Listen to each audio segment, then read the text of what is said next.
வணக்கம்.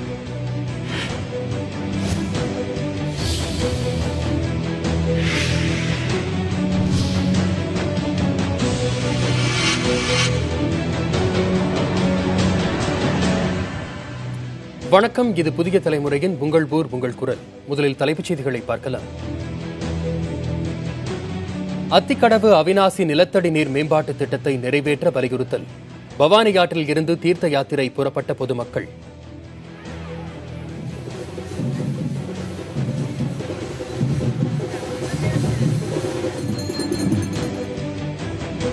கூரையை பீத்துக் கொண்டு வீட்டுக்குள் விழுந்த காட்டெருமை. மயக்க ஊசி செலுத்தியும் தப்பித்து ஓடியது.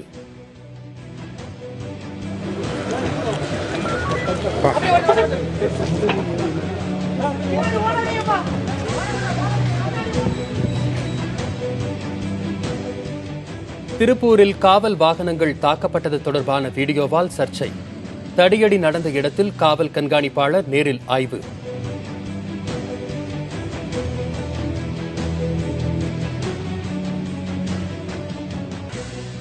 பதிமூன்றாவது நாளாக தொடரும் விசைத்தறி உரிமையாளர்கள் வேலை நிறுத்தம். பல கோடி ரூபாய் உற்பத்தி இழப்பு.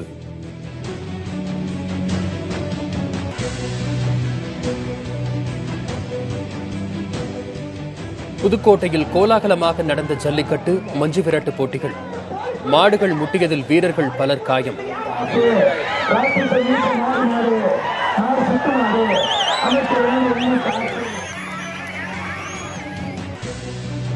அத்திக்கடவு அவிநாசி நிலத்தடி நீர் மேம்பாட்டு திட்டத்தை நடப்பாண்டிலேயே நிறைவேற்ற கோரி கோவை மாவட்டம் மேட்டுப்பாளையத்தில் பவானி ஆற்றில் இருந்து நீர் எடுத்து அவரவர் கிராம கோயில்களுக்கு அபிஷேகம் செய்ய தீர்த்த யாத்திரையாக சென்றனர். இதில் 50க்கும் மேற்பட்ட கிராமங்களைச் சேர்ந்த சுமார் 4000க்கும் அதிகமானோர் கலந்து கொண்டனர். கோவை, ஈரோடு, திருப்பூர் என 3 மாவட்டங்களைச் சேர்ந்த மக்களும் அத்திக்கடவு அவிநாசி திட்டத்தை நிறைவேற்ற கோரி பல ஆண்டுகளாக போராடி வருகின்றனர். இந்த கோரிக்கையை வலியுறுத்தி சித்திரை முதல் தேதியில் தீர்த்த யாத்திரை நடத்தப்பட்டு வருகிறது. தற்போது 3வது ஆண்டாக இந்த யாத்திரை நடைபெற்றது.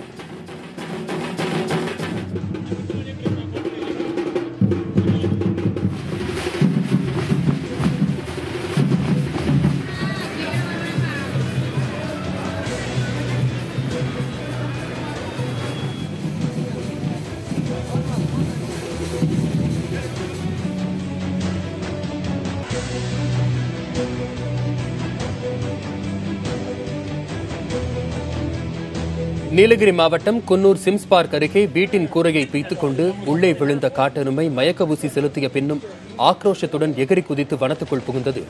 சிம்ஸ் பார்க் கான்வால் சாலை பகுதியில் வசித்த மருத்துவர் சித்ரா என்பவரின் பூட்டியிருந்த வீட்டுக்குள் கூரையை பீத்துக் கொண்டு காட்டெருமை ஒன்று தவறி விழுந்தது. இதுகுறித்து தகவல் அறிந்த தீயணைப்பு மற்றும் வனத்துறையினர் காட்டெருமையை மீட்க 3 மணி நேரம் போராடினர். ஆனாலும் அதனை பிடிக்க முடியாமல் மயக்க மருந்து செலுத்தி பிடிக்க திட்டமிட்டனர். மயக்க ஊசி போடப்பட்ட உடனேயே அங்கிருந்த தடுப்புகளை உடைத்துக் கொண்டு காட்டெருமை வனத்துக்குள் புகுந்தது.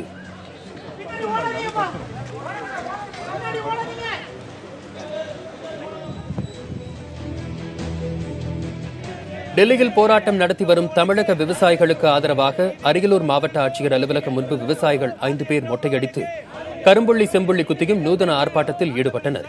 அவர்களுக்கு ஆதரவாக பல விவசாயிகள் கலந்து கொண்டு ஆர்ப்பாட்டத்தில் ஈடுபட்டனர். டெல்லியில் போராட்டம் நடத்தி வரும் விவசாயிகளை பிரதமர் உடனடியாக சந்தித்து கோரிக்கைகளை நிறைவேற்றி தர வேண்டும் என்று வலியுறுத்தி அவர்கள் முழக்கமிட்டனர். இவர்களில் ஒரு மாற்றுத்திறனாளியும் மொட்டையடித்துக் கொண்டு போராடியது பலரது மனதையும் நெகிழச் செய்தது.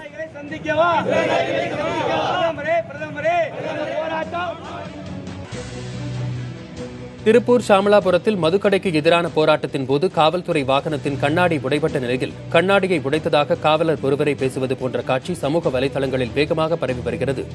கடந்த செவ்வாயன்று சாமலாபுரத்தில் மதுக்கடைக்கு எதிராக போராடிய மக்கள் மீது காவல்துறையினர் தடியடி நடத்தினர். பொதுமக்கள் கல்வீசி தாக்கியதாலும் காவல்துறை வாகனங்களை சேதப்படுத்தியதாலும் தடியடி நடத்த நேரிட்டதாக காவல்துறை தரப்பில் தெரிவிக்கப்பட்டிருந்தது. இந்நிலையில் போராட்டத்தின் போது காவலர்கள் 2 பேசிக் கொண்ட காட்சி தற்போது வெளியாகியுள்ளது. அதில் கண்ணாடி உடைந்த நிலையில் உள்ள காவல்துறை வாகனத்தின் அருகில் நிற்கும் காவலர் ஒருவர் கண்ணாடியை உடைத்ததால் தான் தன் கையில் காயம் ஏற்பட்டதாக கூறுகிறார்.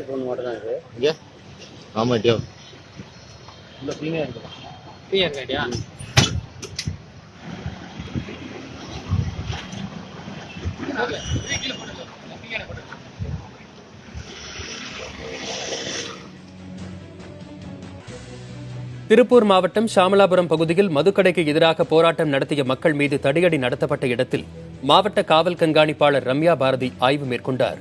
தடியடி தொடர்பாக மாவட்ட கூடுதல் காவல் கண்காணிப்பாளர் பாண்டியராஜ் மற்றும் காவல் கண்காணிப்பாளர் ரம்யா பாரதி ஆகியோர் பதிலளிக்க தேசிய மனித உரிமை ஆணையம் கடிதம் அனுப்பியிருந்தது. இதனையடுத்து தடியடி நடத்தப்பட்ட இடத்தில் விசாரணை நடத்திய ரம்யா பாரதி அங்கிருந்த சிசிடிவி காட்சிகளை பெற்றுச் சென்றார். சிசிடிவி காட்சிகளை அடிப்படையாக கொண்டு பாதிக்கப்பட்ட மக்களிடம் விசாரணை நடத்தப்படும் என்றும் தெரிவித்தார். இது தொடர்பான செய்தியை சேகரித்துக் கொண்டிருந்த செய்தியாளர்களிடம் தனிப்பிரிவு உதவி ஆய்வாளர் ரத்தினசாமி சட்டையை தூக்கி காட்டி அநாகரிகமான முறையில் நடந்து கொண்ட சம்பவம் அனைவரையும் அதிர்ச்சிக்குள்ளாக்கியுள்ளது. செய்தியாளர்களை தொடர்ந்து தரக்குறைவாக பேசிய ரத்தினசாமியை சக காவலர்கள் சமரசம் செய்து அழைத்துச் சென்றனர்.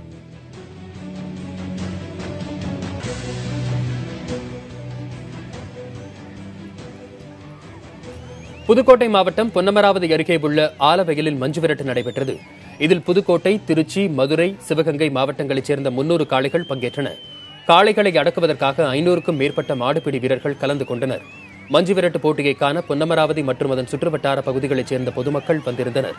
இந்த மஞ்சுவிரட்டு போட்டியில் 4 வீரர்களுக்கு காயம் ஏற்பட்டது. மேலும் ஒரு மாடு கட்டுப்பாட்டை இழந்து தண்ணீர் இல்லாத கிணற்றில் விழுந்தது. அதனை தீயணைப்புத் துறையினர் பத்திரமாக மீட்டனர்.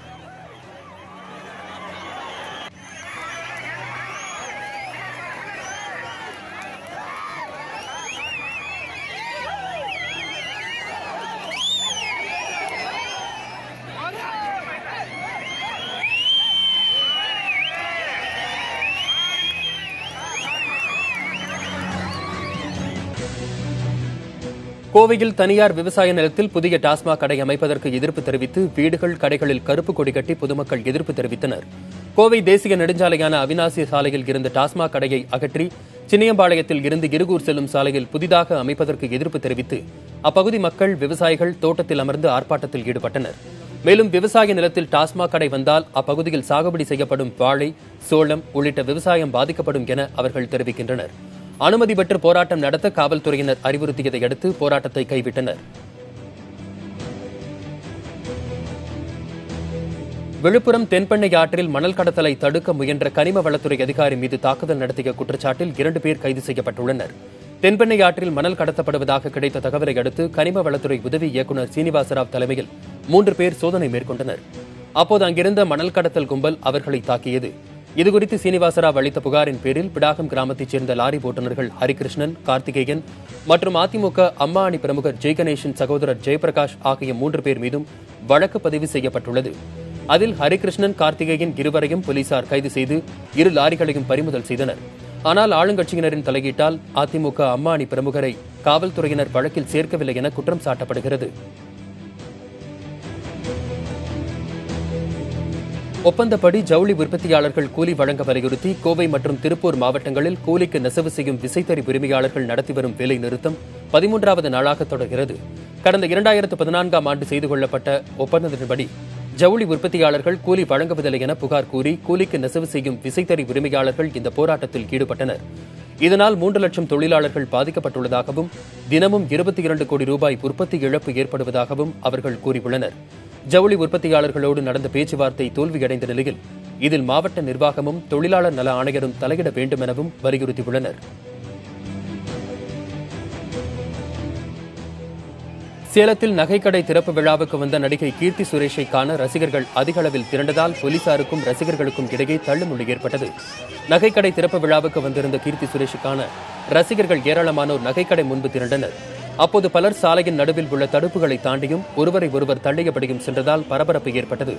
இதனையடுத்து கூட்டத்தை கட்டுப்படுத்த போலீசார் அவர்களை விரட்டினர். இதனால் புதிய பேருந்து நிலையம் முதல் 5 சாலை வரை செல்லும் சாலையில் சுமார் 1 மணி நேரத்திற்கு போக்குவரத்து பாதிக்கப்பட்டது.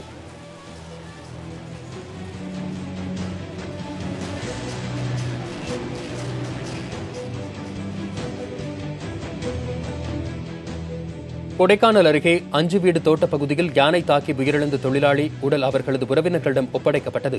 யானை தாக்கி உயிரிழந்த தொழிலாளி குப்புசாமியின் உடலை வாங்க மறுத்து உறவினர்கள் போராட்டம் நடத்தி வந்தனர்.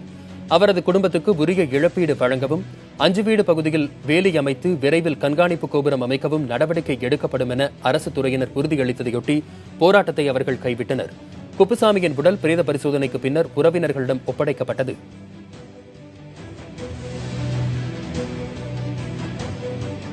புதுக்கோட்டை மாவட்டம் நெடுவாசலில் ஹைட்ரோ கார்பன் திட்டத்தை எதிர்த்து அப்பகுதி மக்கள் 3வது நாளாக தொடர் போராட்டத்தில் ஈடுபட்டுள்ளனர். போராட்டத்தில் ஈடுபட்டுள்ள மக்களுக்கு ஆதரவாக பல்வேறு அமைப்பினரும் அரசியல் கட்சியினரும் போராட்டத்தில் கலந்து கொண்டனர். மத்திய அரசு இத்திட்டத்தை கைவிடும் வரை போராட்டம் தொடரும் என்றும் அவர்கள் தெரிவித்தனர்.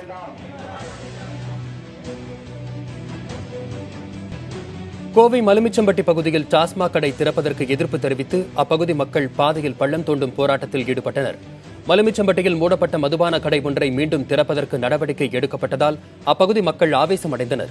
இதனையடுத்து மதுபான கடைக்கு செல்லும் வழியில் பொக்லைன் எந்திரத்தை கொண்டு பள்ளம் தோண்டும் போராட்டத்தில் அவர்கள் ஈடுபட்டனர்.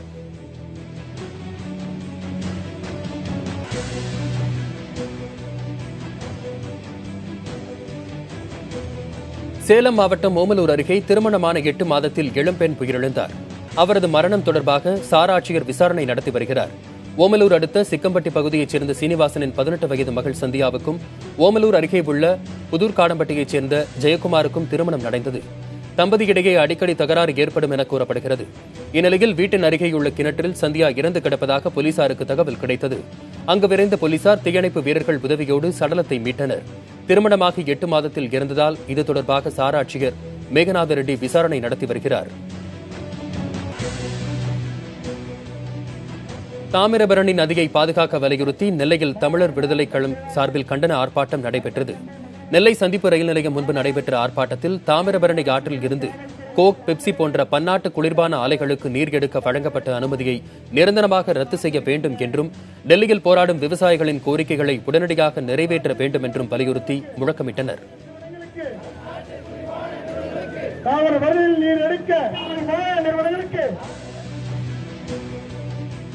கோடை சீசனையொட்டி உதகையில் ஆண்டுதோறும் நடத்தப்படும் குதிரை பந்தய போட்டிகள் இன்று துவங்கின. இந்த 131வது குதிரை பந்தய போட்டிகள் வரும் ஜூன் மாதம் 16ஆம் தேதி வரை நடைபெறவுள்ளன. இதற்காக மும்பை, சென்னை, பெங்களூரில் இருந்து வரவழைக்கப்பட்ட 700 குதிரைகள் இந்த பந்தயத்தில் பங்கேற்றன.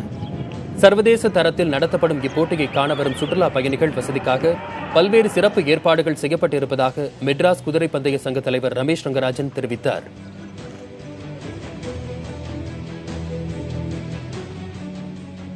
சேலம் மாவட்டம் ஓமலூர் ஊராட்சி ஒன்றிய அலுவலகத்தை முற்றுகையிட்டு செம்மன்கூடல் கிராம பொதுமக்கள் போராட்டத்தில் ஈடுபட்டனர். செம்மன்கூடலில் ஆழ்குழாய் கிணறை ஆழப்படுத்துவதாக கூறி அங்கிருந்த மோட்டார் மற்றும் குழாய்களை சிலர் எடுத்துச் சென்றனர். இதனால் கடந்த 3 மாதங்களாக தண்ணீர் கிடைக்காமல் பொதுமக்கள் பாதிக்கப்பட்டனர். தண்ணீர் கிடைக்க நடவடிக்கை எடுக்க வலியுறுத்தி ஊராட்சி ஒன்றிய அலுவலகத்தை முற்றுகையிட்டனர். ஒன்றிய ஆணையர் சென்னகிருஷ்ணன் உரிய நடவடிக்கை எடுப்பதாக உறுதியளித்ததையொட்டி போராட்டத்தை அவர்கள் கைவிட்டனர்.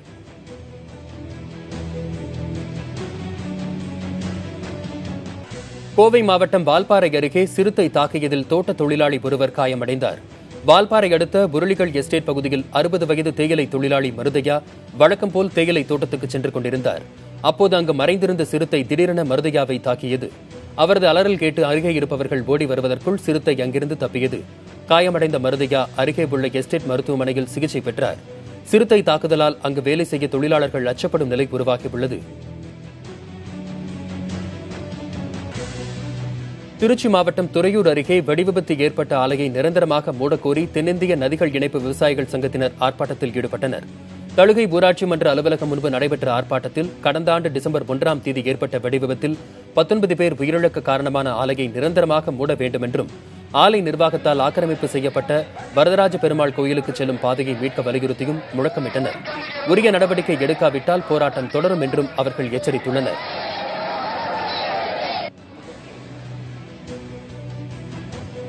கோடை சீசனையொட்டி உதகை வரும் சுற்றுலா பயணிகள் குறைந்த கட்டணத்தில் சுற்றுலா மையங்களை காண ஏதுவாக சீசன் கால சிறப்பு சுற்று பேருந்து சேவை இன்று துவங்கியது.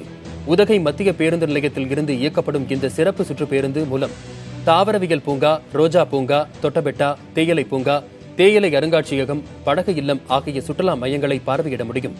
பெரியவர்களுக்கு 100 ரூபாயும் சிறியவர்களுக்கு 50 ரூபாயும் கட்டணமாக வசூலிக்கப்படுகிறது. தூத்துக்குடி மாவட்டம் கோவில்பட்டியில் வாரத்தை நோக்கி துப்பாக்கியால் சுட்டு அம்பேத்கருக்கு அஞ்சலி செலுத்திய ராணுவ வீரரிடம் போலீசார் விசாரணை மேற்கொண்டனர். கோவில்பட்டி சட்டமன்ற உறுப்பினர் அலுவலகம் அருகேயுள்ள அம்பேத்கர் சிலைக்கு மரியாதை செலுத்த வந்த கீழகிராலைச் சேர்ந்த ராணுவ வீரர் பவுன்ராஜ் தன்னிடமிருந்து துப்பாக்கியால் வானத்தை நோக்கி சுட்டார்.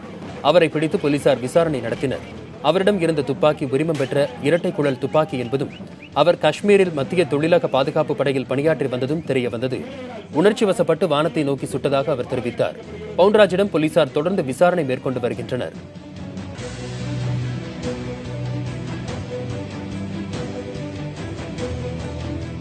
தென்னிந்தியர்கள் குறித்து சர்ச்சையான கருத்து தெரிவித்த பாரதிய ஜனதா கட்சியைச் சேர்ந்த தருண் விஜய்க்கு கண்டனம் தெரிவித்து திருச்சியில் திராவிடர் கழகம் சார்பில் ஆர்ப்பாட்டம் நடைபெற்றது. சிந்தாமணி அண்ணா சிலை அருகில் நடைபெற்ற இந்த ஆர்ப்பாட்டத்தில் தருண் விஜய் மற்றும் பாரதிய ஜனதா கட்சியினருக்கு கண்டனம் தெரிவித்து முழக்கமிட்டனர். RSS அமைப்பின் கருத்தையை தருண் விஜய் உள்ளிட்ட பாஜகவினர் வெவ்வேறு வடிவங்களில் கூறி வருவதாகவும் தமிழகத்தையும் தமிழர்களையும் இழிவுபடுத்தி பேசுவதை பொறுத்துக் கொள்ள முடியாது எனவும் போராட்டத்தில் முழக்கமிட்டனர்.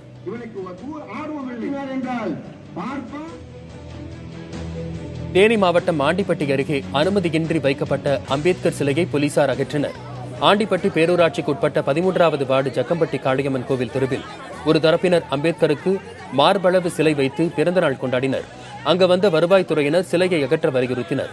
விழா ஏற்பாட்டாளர்கள் மறுக்கவே காவல்துறையினர் உதவியோடு சிலை அகற்றப்பட்டது. அப்போது காவல்துறைக்கும் விழா ஏற்பாட்டாளர்களுக்கும் இடையே தள்ளுமுள்ளு ஏற்பட்டது.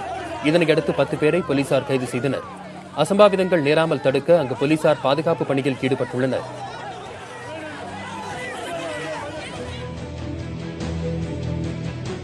பெரம்பலூர் அருகேயுள்ள கவுள்பாளையம் கிராமத்தில் அரசு மதுபான கடை அமைப்பதற்கு எதிர்ப்பு தெரிவித்து கிராம பொதுமக்கள் 100க்கும் மேற்பட்டோர் பெரம்பலூர் அரியலூர் சாலையில் மறியலில் ஈடுபட்டனர். ஏற்கனவே இப்பகுதியில் ஒரு டாஸ்மாக் கடை இயங்கும் நிலையில் மேலும் ஒரு கடை அமைக்க பொதுமக்கள் எதிர்ப்பு தெரிவித்து இந்த போராட்டத்தில் ஈடுபட்டனர். இதனால் அரியலூர் பெரம்பலூர் சாலையில் 1 மணி நேரத்துக்கும் மேலாக போக்குவரத்து பாதிக்கப்பட்டது.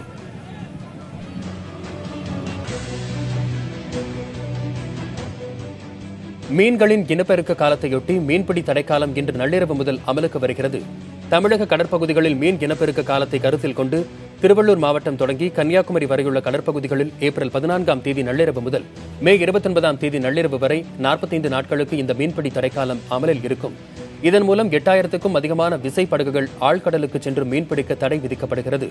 இதனால் சுமார் 1 லட்சத்துக்கும் அதிகமான விசைப்படகு மீனவர்கள் வேலை இழக்கின்றனர். தடைக்காலம் முழுவதும் மீன்களின் வரத்து குறையும். ஆனால் நாட்டு படகு மற்றும் ஃபைபர் படகுகளுக்கு இந்த தடை பொருந்தாது என்பதால் அவர்கள் வழக்கம் போல் மீன்பிடிக்கச் செல்வார்கள். திருச்சி மாவட்டம் ஸ்ரீரங்கம் அம்பேத்கர் நகரில் டாஸ்மாக் கடை அமைக்க எதிர்ப்பு தெரிவித்து அப்பகுதியைச் சேர்ந்த பொதுமக்கள் அதிகமானோர் கடையை கட்டவிடாமல் முற்றுகை போராட்டத்தில் ஈடுபட்டனர். ஸ்ரீரங்கம் கோயிலுக்கு வருவோர் தங்கும் பக்தர்கள் தங்கும் விடுதியும் பெண்கள் ஆண்கள் மேல்நிலைப் பள்ளிகளில் என 4 பள்ளிகள் இருக்கும் இடத்தில் டாஸ்மாக் கடை அமைக்க கட்டுமான பணிகள் நடைபெற்றன. இதனை எதிர்த்து பொதுமக்கள் முற்றுகை போராட்டத்தில் ஈடுபட்டனர். தகவல் அறிந்த போலீசார் பொதுமக்களோடு பேச்சுவார்த்தை நடத்தினர். டாஸ்மாக் கடை அமைக்கப்படாது என உறுதியளித்ததையொட்டி போராட்டத்தை பொதுமக்கள் கைவிட்டனர்.